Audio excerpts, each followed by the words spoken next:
My name is Konstantinos Chatziantoniou. I'm the head of collections and conservation at Ithra museums in Dammam, in Dhahran actually. It's part of the Aramco initiatives. Basically, I'm trained in different aspects of, in different sciences, both anthropological sciences and, let's say, what we call more, I wouldn't say scientific, because everything is a science, to be honest, from the moment you do research, but it's more like medical kind of thing, microbiology and stuff. So today, I was invited to speak in brief, to give you a brief introduction about what is conservation. I would omit the restoration issue, and I would just go to conservation, because this is what it's all about, basically. So this is our topic, and I would use the case study of Ithra museums, which is where I work and what I know best. I used to work, by the way, before in Matḥaf al-Fan al-Islami in Doha, what they call now themselves MIA, and also in the past I participated. So it was both Ithra, MIA, and Tate Modern in London. I was working there during the opening, so I went through 3 opening, let's say, procedures of museums. Tate, of course, being a giga museum, it was a huge experience to me. I worked for 7 years there in the education department as supervisor for educational activities. So, what do I preserve when I conserve an artwork? So, I'm asking this question for you to understand better and clearer what is conservation. So what do I do when I'm saying that I'm doing conservation? Basically, I can preserve, I can help the physical integrity of an object to remain, to stay alive for as long as possible, to not get damaged for as long as it possibly can be done. We have to understand that all materials get damaged. Everything eventually dies somehow in one way or another. But the job of a conservation, let's say, procedure is to, the aim of the conservation procedure is to prolong the life of an object. By doing that, also we preserve what an object carries with it. An object is, for example, we can say that this is just whatever it is, let's say, yeah? It's a little nothing, copied by 50,000 times, right? But if this was used by King Abdulaziz, and it was his beloved item, he would always carry it with him, wherever he would go, it would be a collectible item. It could be, so it's not the artwork itself physically, but what it carries, the history behind the artwork that often makes it so important. And this is what we are trying at the same time to preserve. So we are preserving the physical identity of the object, but with that, we are trying to maintain the history and the biography, as we say in conservation, of an object. So it's also the memories of those related to the artwork. So basically, we are trying at the same time as a second level, let's say, of extension, to keep the memories of the people who are related with this object alive. So by seeing this object, we remember the person who was owning this object, the person who owned this object. At the same time, we protect, of course, let's go down to earth now, we protect the financial value of artworks. For example, if we speak for a painting, often old masters' paintings, as we say, easel paintings, they have a fantastic, great value. When these are getting damaged, as for example, we had often cases in someone shoot a Leonardo several years ago. And the conservators did a huge amount of work to revive its original status prior the damage. So by doing that, it was they preserved also the value, the financial value of the object. obviously, we allow, by presenting objects as such, for the current, for us, all of us, plus the future generations, to enjoy and transfer all these memories, value of objects, the tangible integrity of the artworks to the future generation. So people can go, let's say, to a museum and enjoy and look at an object and remember, and to a certain extent can feel how other people could feel.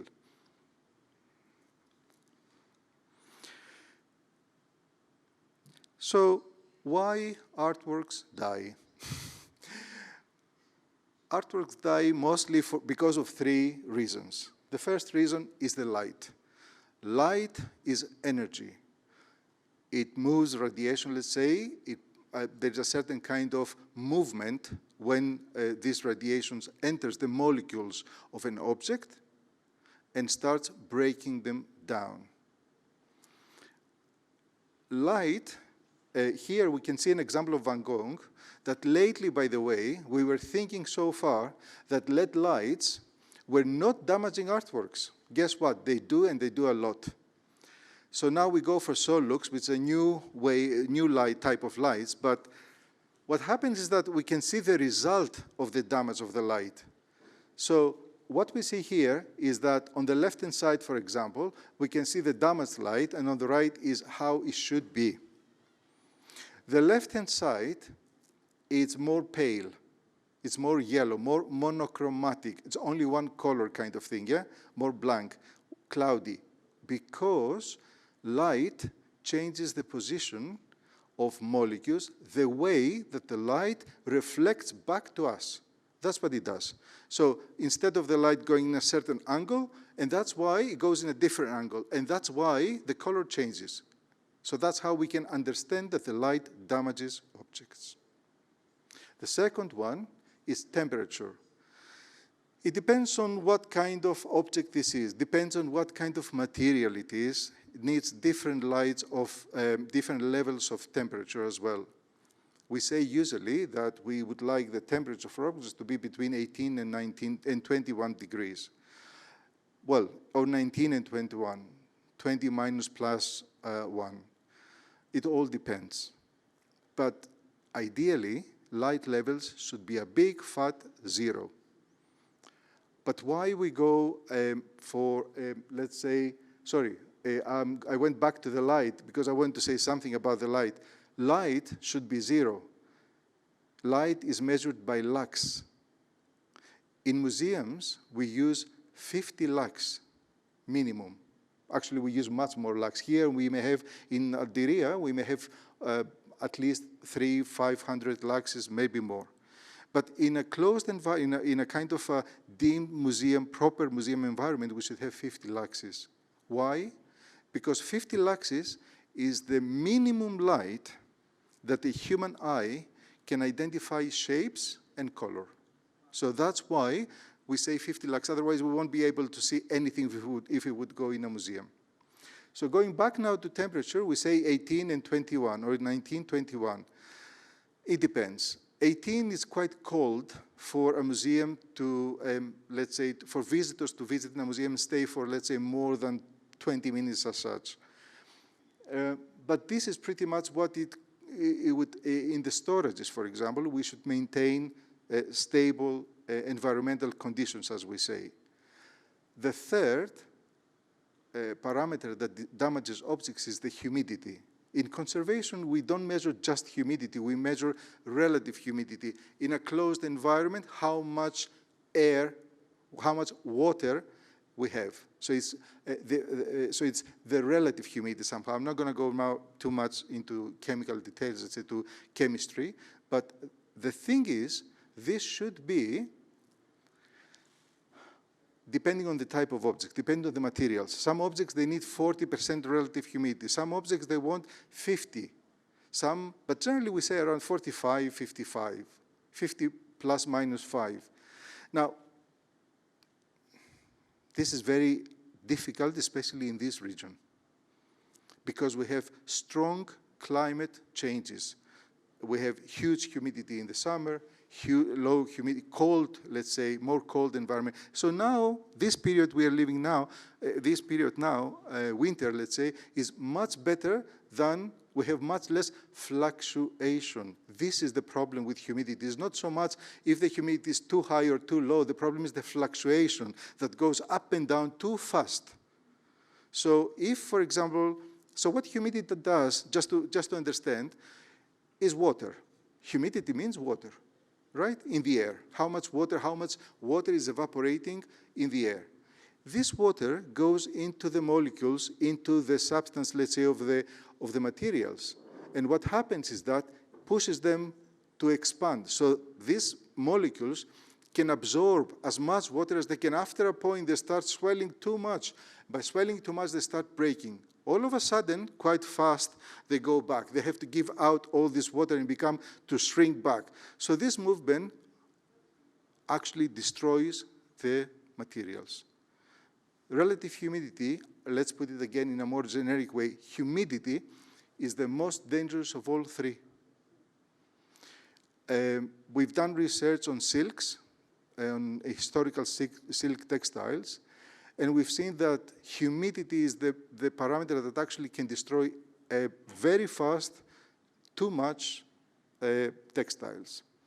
Instead, light and temperature, light can fade. Of course, it will degrade. Of course, it depends how much you expose.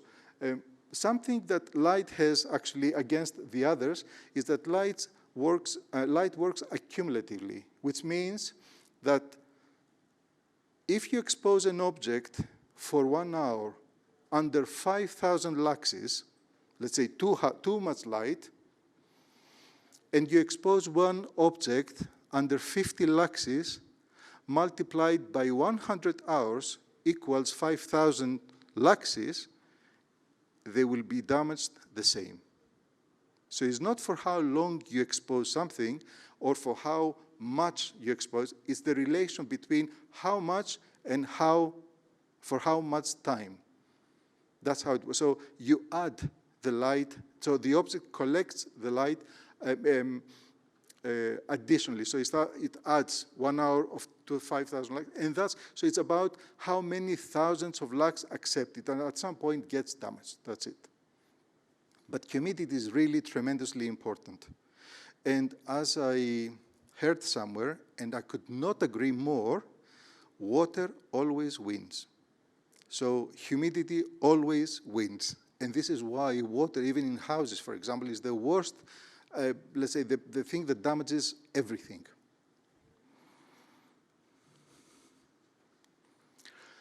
Preservation versus restoration.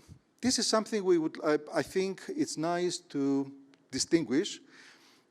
Conservation, generally speaking, is a profession that tries to maintain an artwork in the status that it is now, but without bringing it back to the stage that it used to be when it was firstly made. When an object was made in 1500, let's say, and now we are 2021, which is like 500 years after, it's quite difficult, no matter what is the quality of the object, to maintain its original appearance and characteristics, even its original use. We do not expect, let's say, a dress or a carpet, for example, often. Yeah? It's not the case, it's not always the case, but we should not expect that all the artworks will be, let's say, something that was done 1,000 years back that will be used exactly in the same way. It will be much more fragile, yes? Restoration, on the other hand, is trying to bring back an object to its original status. That's why, as a method, often it's much more drastic. So things that we would not use, let's say, in conservation, restorers, with all due respect to restorers and to restoration profession, because it's very useful for many reasons. Because above all, what is more important? Above all is the will of the owner who has the object and what he wants to do with it. In reality, this is the rule. The person who has, let's say, an old, I don't know, a teapot, which is 60 years old, but it should go in a museum for whatever reason, This person wants to boil tea in there again. Fair enough. It's his own object. So there we go for restoration because it has to be usable. So we use different methods, much more drastic. We clean more. We go deeper. Cleaning means that I remove a layer. So from the moment I want to remove a layer, I'm going deeper and deeper and deeper up to the point that, but in conservation, we don't do that much. We are trying to do less. We are trying to maintain what we said before, the history of the object. Yes? For example, a silver object has patina, creates patina. It's this kind of grayish color that silver objects have. And that is because we have oxidization. It's the connection of the surface of the metals with oxygen.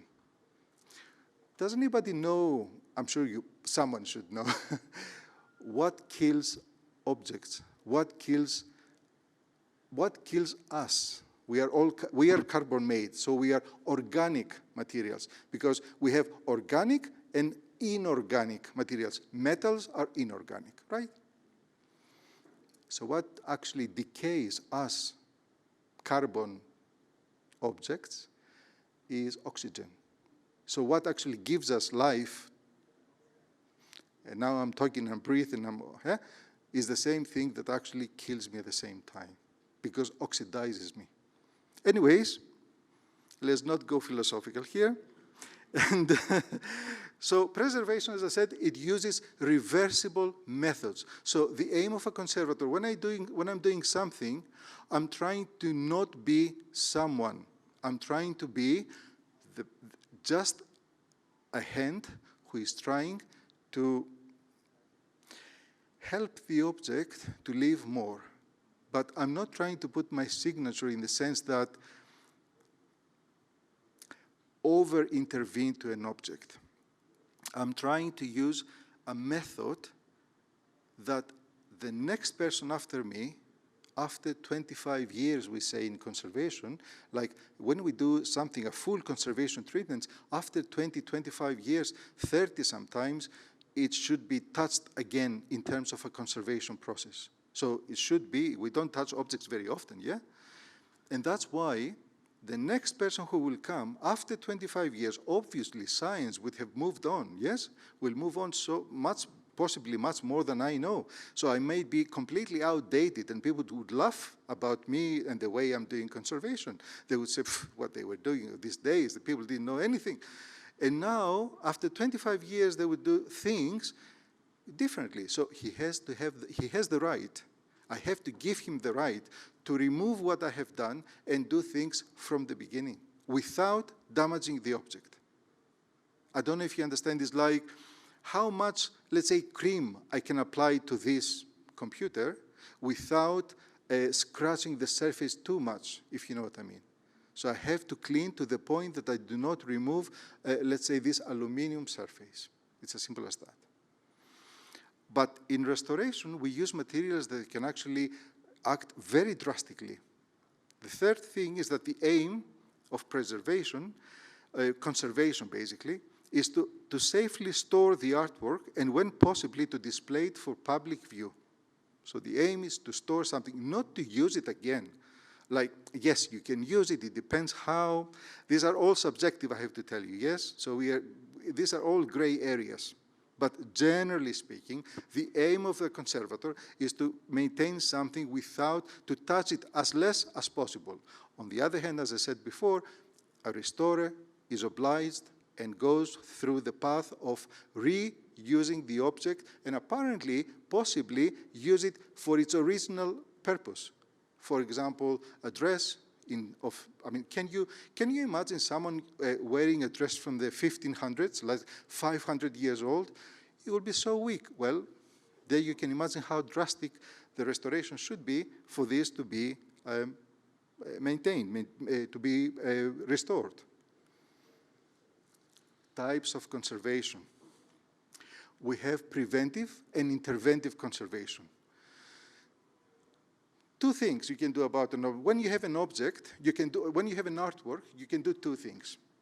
Either start poking on it, scratching, cleaning, stitching, covering, doing whatever, or you don't touch the object, but you alter, you change the environment the object stays.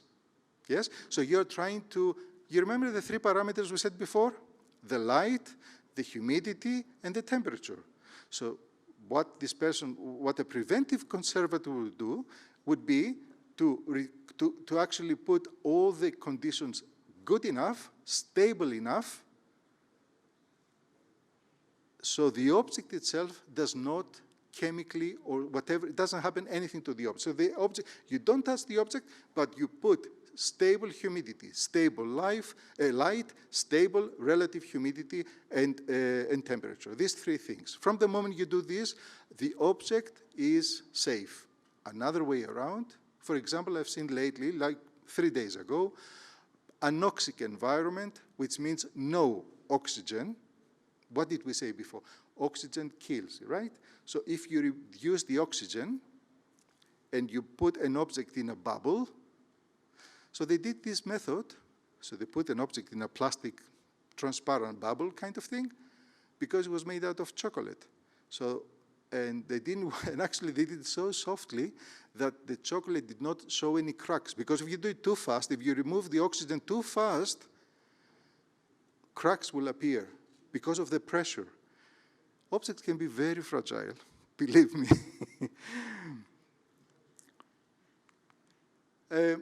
So what is a conservator? Well, a conservator is supposed to be a doctor for objects. That's pretty much it is, except that when the object's hurt, they don't say anything. They don't scream like patients. Yeah, that's the problem. That's why conservators do sometimes very, well, they do more than they should. So a conservator basically saves our cultural heritage by preventing artworks from further damage. A conservator adheres to ethical practices. You see, in conservation, there are ethics. When I said before that you're trying to preserve the memory and you're not trying to reduce the history of the object, or you're trying to maintain the history of the object, that's what you're trying to do. This is ethics. You respect the history of the object. Most regularly, conservators, they are specialized, like doctors. Like, for example, if you have an object made out of wood, you go to a wood specialist, yes? Or let's say to organic specialist, what we call sometimes objects conservator. But if you have, let's say, a manuscript, because manuscript has a special structure. It has a spine, it has a binding, it has end bands, it has front covers, and so on. So you go to a specialist who is a paper and manuscript conservator. If you have a carpet is a completely different story. It's made out of specific materials. It has so much more flexibility. It's also very fragile. So you have to go to a textile conservator. Then you have, nowadays, we have other types of conservators. We have scientists, conservation scientists. These are the people who analyze the materials themselves. They don't deal with the conservation itself. They don't touch objects for the sake of conserving, doing something on them. They just analyze the materials. They tell you things about the environment also sometimes. It's a wide profession. It's a relatively new profession. It's about like 15, 20 years of that this came up. And then we have, of course, as I said before, preventive conservators. Yeah? So they deal with the environment. They check if the humidity in this place is correct, if the light is as it should be, and if the temperature is correct. So here we have, for example, the Salvator Mundi, which is somehow related to this country, and that's why I bought it here. So you can see how it was when they found it and how it ended up being after conservation. I have to put an asterisk here. Conservation of paintings is one of the, is perhaps the most interventive, which means the most, is a type of conservation because it's about value. We're talking about big money, right?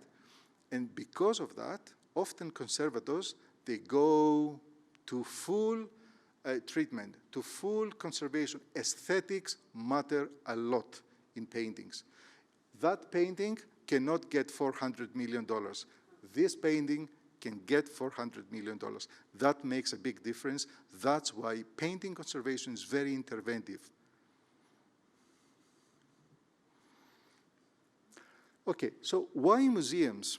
Well, I don't know if this is a good question, and what question is this, but I think it's worth actually touching this area, just to get into that, not actually analyzing, but often friends and people ask me, so why do we need museums? I mean, what's the point of museums? Personally, I don't like collecting objects. Museums is about collecting objects.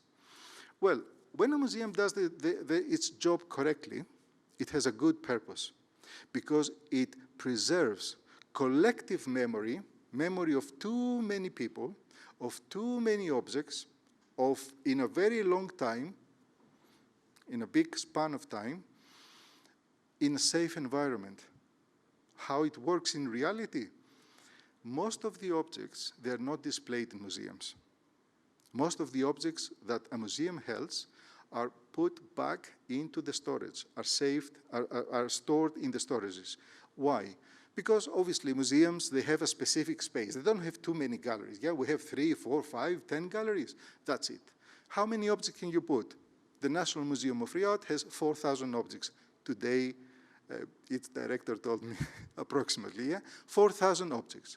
That's the most. But they might have 2 million. The Victorian Albert has 5 million objects. It used to have 10 years ago. Maybe today they have 5.5, who knows? So you cannot display 5 million objects. It's impossible. You don't have spaces as such. The point also is to rotate. You take something out, you put something else. So it keeps up the interest of people, because it would be extremely boring for me to go again and again and again in the same museum, seeing the same things again and again. Yeah? I would like every 3 months, 6 months, a considerable amount of new objects to be displayed for me to have, let's say, to attract my interest and go there and watch again whatever they have to do. Also, what is the role of curators? They create themes, yes? They create themes that they present, for example, the same object in a different content. It's a different thing to see a manuscript for its binding, and it's a different thing to see a manuscript for its content, for the text. It's a completely different story. In one exhibition, perhaps you don't need to do conservation. In the other, in the first option, when you have to see the object as a binding, you have to understand how it was done, how it was sewn, why this is Islamic endbands, why this is Islamic cover with a flap, all these characteristics. What kind of leather it was used, what kind of paper was used, how shiny is the Islamic paper, for example, while we don't have in the Western papers. All these kind of things, they make different, allows you to see the same object in different perspectives. Something it does worth, so for these reasons, I think museums worth visiting and they worth their existence. Now, how do they work? For example, this is back of house Ithra. We are preparing one painting for exhibition in Gallery 2, which is the Saudi Heritage Gallery. So there are so many people who work at the back of house. There are not only rats and cockroaches, there are more things, yeah? So there are conservators, there are light designers, above all there are cleaners, and cleaning is super important. I hope you understood that so far I'm talking, because without, it's all about cleaning. We do a little bit of more kind of delicate job, but the cleaners, they do the daily hard job. This is a super important, because the building holds everything that the collections are in there, yeah? So we have to make sure that the building is good and safe to store our collections. Conservation scientists, whatever conservation, any kind of conservation, I said that before. And art handlers. Art handlers, these are all art handlers actually at Ithra, which they were not specialists when we got them, and they were trained with me, and now after 4 years, believe me, they do excellent job. I'm completely rely on them to do 80% of my work, because They do environmental monitoring. They do cleaning often of materials. Above all, we do installations together, and we do mounting of objects, which means when an object, a painting, a 3D object, let's say, needs to be placed on a wall, it needs a special, fine, delicate, discreet, and effective support to be displayed safely for a few months that the exhibition will last. So these need special skills, right? So that's what the art handlers do. They install the artworks into the showcases or outside this, on open display, as we say, without showcases. And they move the artworks, we open the crates, we close the crates, we send the objects, we label the objects, we accept. Of course, we have also registrars. Registrar is like a secretary of a high status with a low understanding. So they understand the legalities of each country, and they allow artworks to move. They do all the admin work, but in a high level, in a very careful and accurate manner. Okay, so I don't know if Elias is there. I would like to see the video now, please. It's just a video that I participated, you will not see me, but it's like long, long time ago, when I was a student, we did the conservation of an 18th century chair, a historical chair. So that's how it was when we got it, right? I was not the head of the project at the time. I was only an assistant conservator. We were a big team. For this conservation treatment, there were 9 conservators. We worked, 9 of us. As the video moves on, I will explain what happens. So we can see the situation. Yes, we have to do the documentation. Yeah, we have to understand what's the problem. I didn't say anything about documentation, and I'm supposed to be specialized in documentation anyways. It's extremely important. So we have to understand the object. We have to record the condition of the object and the structure of the object.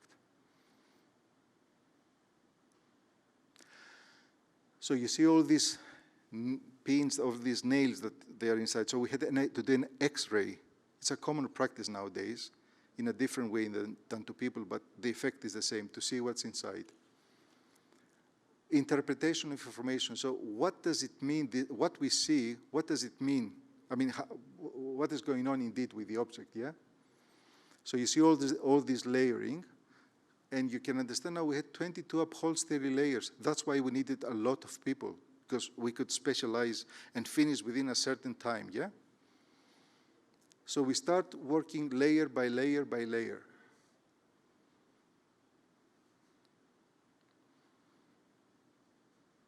These are the horsehair, typical for that time of the linen backing, the velvet all around, decoration. This is hair as well. Actually, it was wool, this one. The sprinkles, of course, the metal sprinkles that were very rusted. And the linen bands, the hemp bands that they had to be supporting the backing, the bottom of the chair. That was an interesting part. Okay, this is ceramic casters and so on.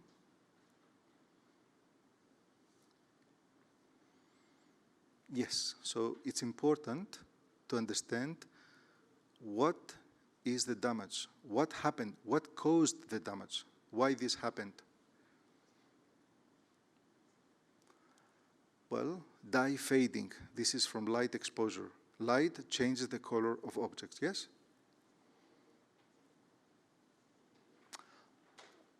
Of course, from using the chair, all these bands have been pulled out back. So, of course, they start getting damaged. The chair was falling apart. That's what she's trying to say here. well, there we go again, the ethical issues. As a conservator, what am I going to do and how much can I interfere? You know, it's the biggest problem with the chairs, that when you start removing all these layers, you start cleaning, putting layers and whatever, you'll see how we did. When you try to put them back, they don't fit. So, because you add layers and layers, so you have to make sure that it fits. So that is always you have to make the minimum, to the point that it fits back. That's what she's trying. She says the same thing. How would it fit back? Okay.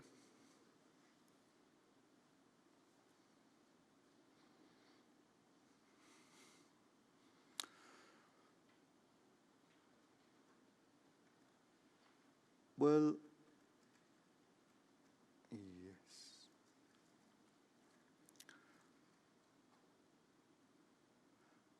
There we go. After documentation, after understanding what's the problem, after considering all the challenges, you start doing the job. And you have put already a conservation plan. You know what you're doing. So we start removing now, yes?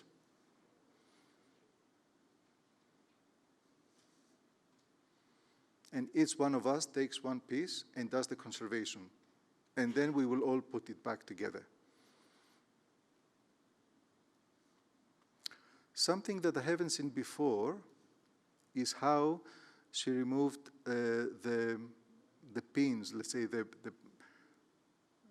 pins at all around.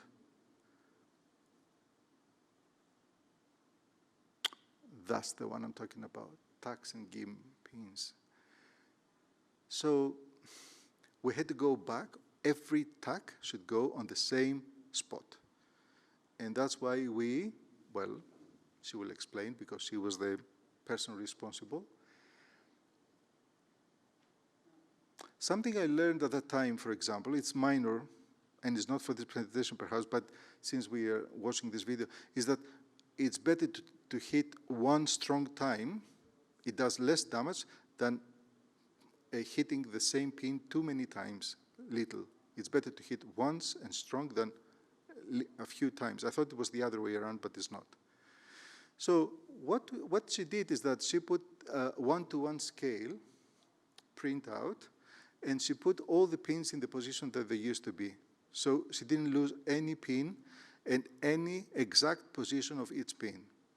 Well, it's a simple task. It's not like rocket science, but it demands it demands sensibility. That's what it demands, nothing more. But you have to think before.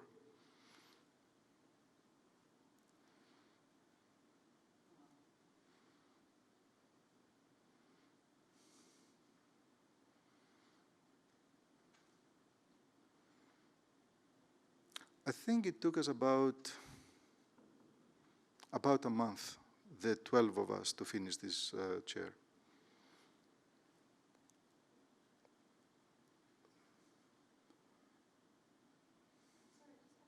Well, obviously, conservation is about patience, correct? So you have to be patient, and you have to possibly enjoy good music.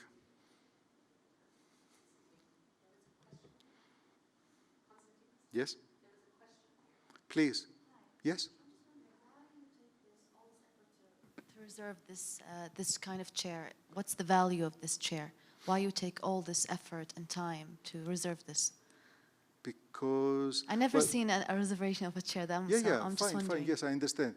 Yes. For many reasons. First of all, because it was asked by the owner. Sure. Because there was the money to do it. Mm-hmm. Because the senior conservator had the ability to take advantage of 10, 12 conservators like us, novices. Great. And because it was very good practice for us to pretty much, you see, it's about practicing as well here. So it's about learning that you have to go slow, you have to go accurate, you have to go for gold, as we say in conservation. Yes. And this is the time that we had to go for gold, all of us. Yes. And then, because actually the object's supposed to be displayed at the end, and it was funded, by the way, by the government.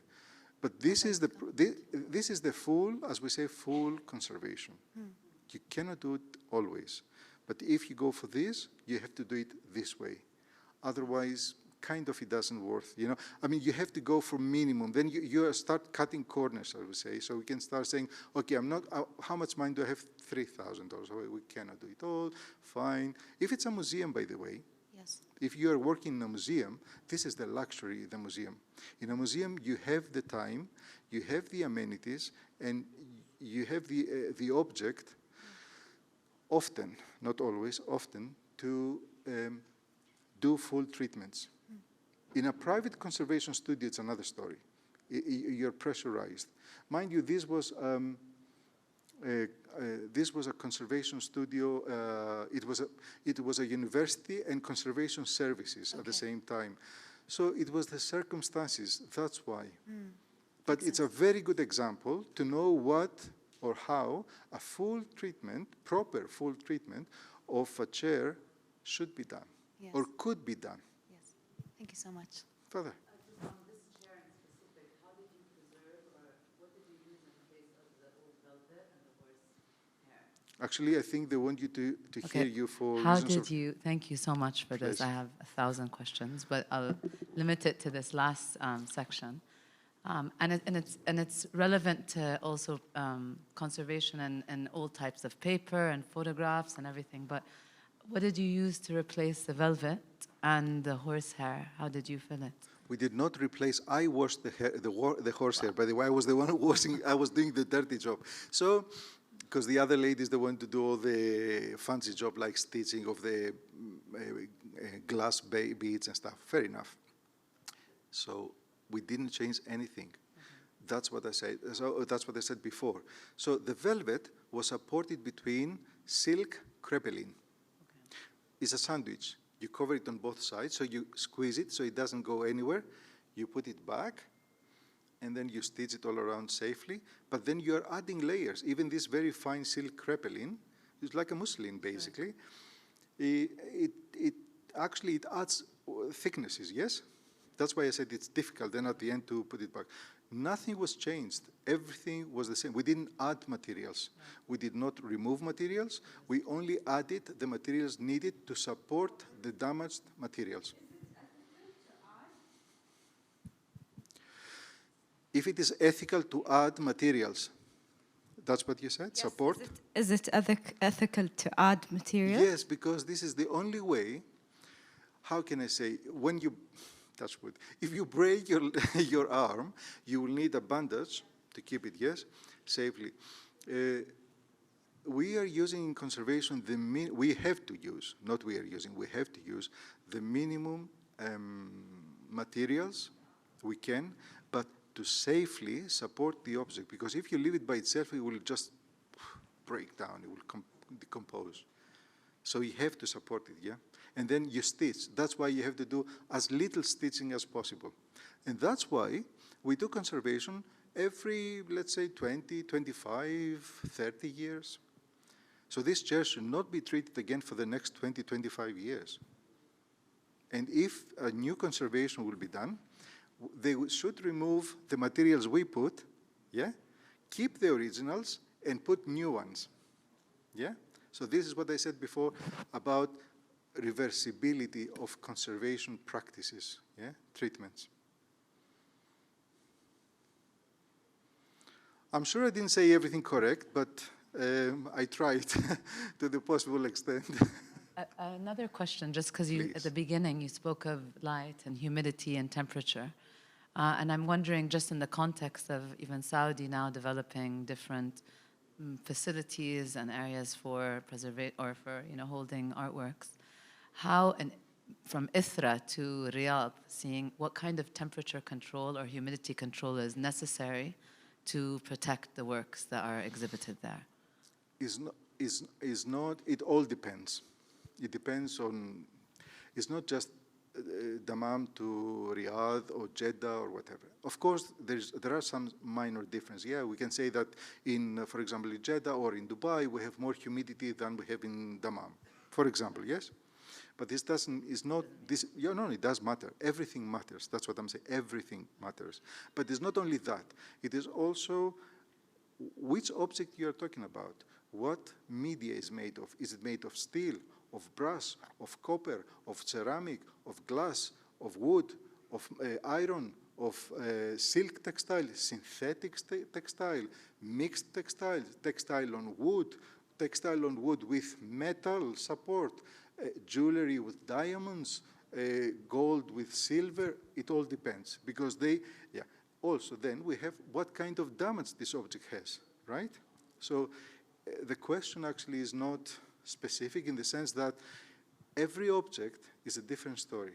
Every object is a completely, it's a different, you have to think you have to go back. Don't say, oh, yeah, yes, I know what it is. Yeah, fine, good, I'll do that. I will remove the spine, I will stitch a little bit there, I will glue a little bit. No. You have to think better why you do conservation. This is always the question. Why am I doing conservation? Why do I need to do, why do I need to conserve this object? Then you start thinking what you should do. You have to plan, you have to document, understand the object, the damage, and the reason you want to display. And of course, obviously, the humidity in Moscow, in Novgorod, it's different than here. Eh? There's no question about it. But so you have to see your environmental circumstances. That's why, if you would like, for example, to accept or to send a loan from your collection to another museum, the first thing you would ask is 6 months of environmental monitoring, right? You would like to know what humidity they have, what temperature they have, if their galleries are good enough to protect your objects. Yeah? So it's pretty much, that's why we have international standards, yes? Mind you, very few museums manage to maintain them, I have to admit. Yeah. When I was working at the Tate Britain, the Tate Modern this is, a brand new museum, a museum purpose-made. The building was existing, but we made, the building was remade to become a museum. Yes? With all the money in the world, by the way. In the night, we used to have humidity higher than the day. Also, light levels, because poor cleaners, they didn't know, they switched on all the lights. In the morning, we didn't have full lights. In the evening, we had full lights, because the cleaners, they wanted to see what they were cleaning.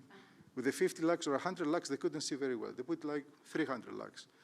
And we were all shocked. The conservators were screaming, like, what's going on? Why you have so much damp? Well, it happens, it happens.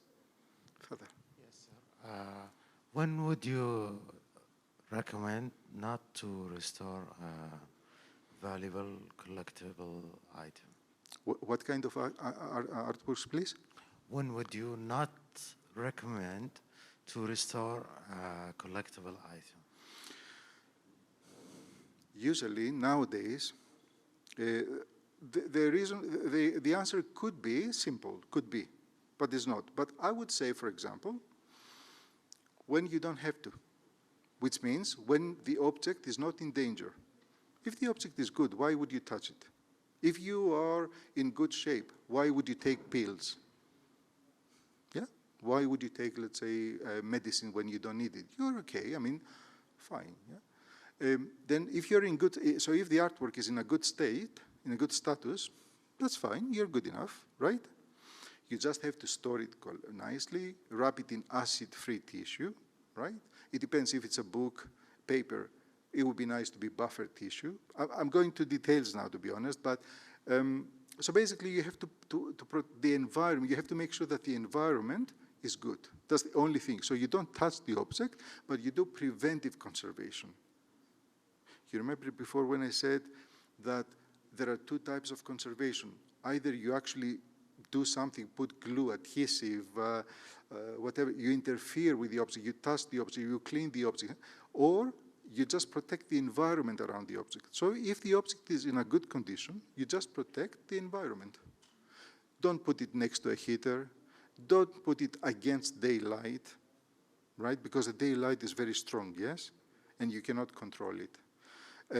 If you have a house, if you have a museum, that's another story, but again, not against the daylight.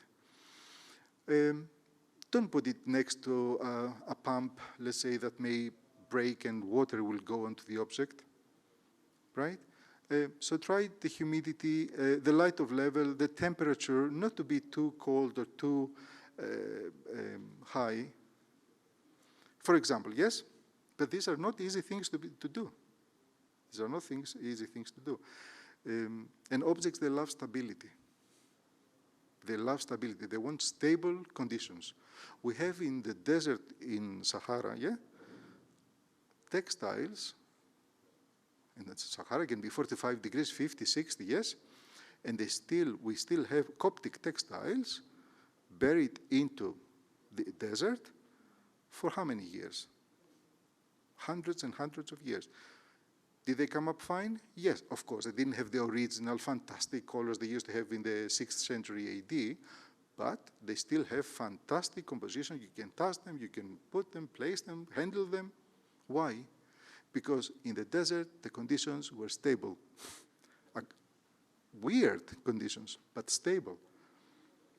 So materials, they have their own kind of behavior, I would say, sometimes. So the answer is, if the object doesn't have a problem, don't do anything, just protect it, don't expose it to problematic situations.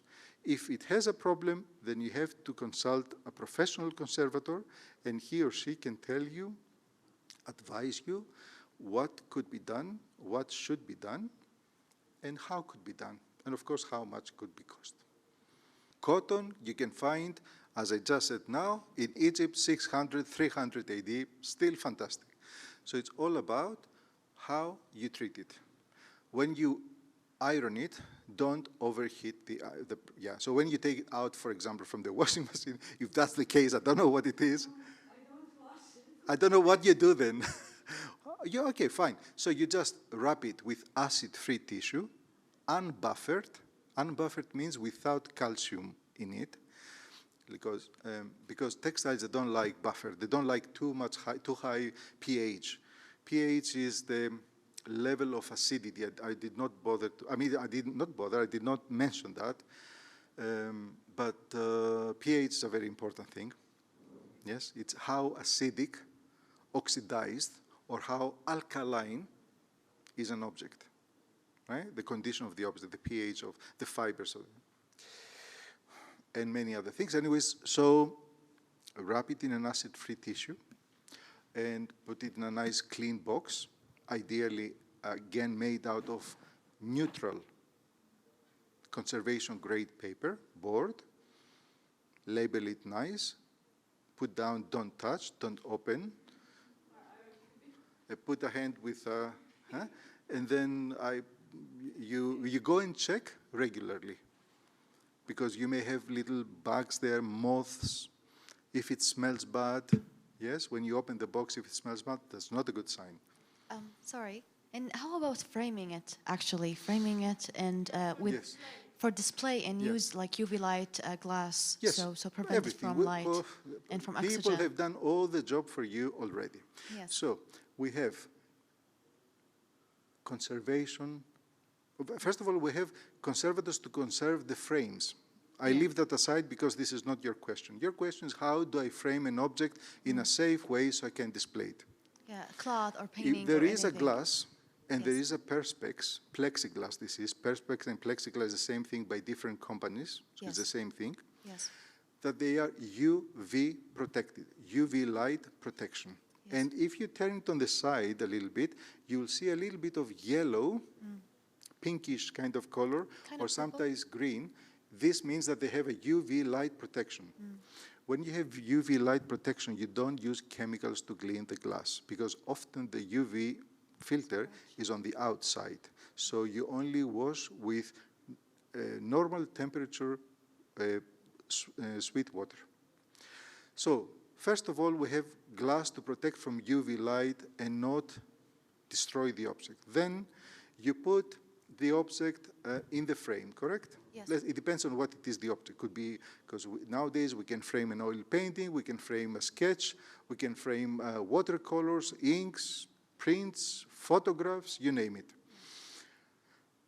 The print, let's say, photograph or ink or whatever that object, flat object, let's call it a flat object, yes?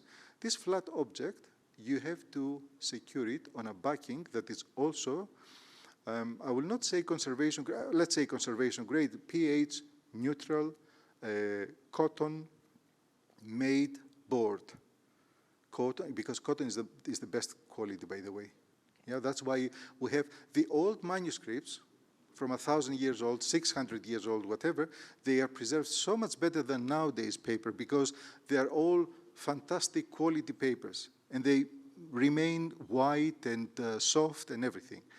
So non-acidic, pH neutral, or maybe pH 8, 8.5 even, board. Behind the board, you can put a material called marble seal. In reality, I will tell you, it's very expensive, but what it is, polyethylene, aluminum, polyethylene, that's it. Yeah, so it's, in reality, it's like a sandwich of three things that you can find even yourself and you can make it, but it has to seal. So no air would go into your frame.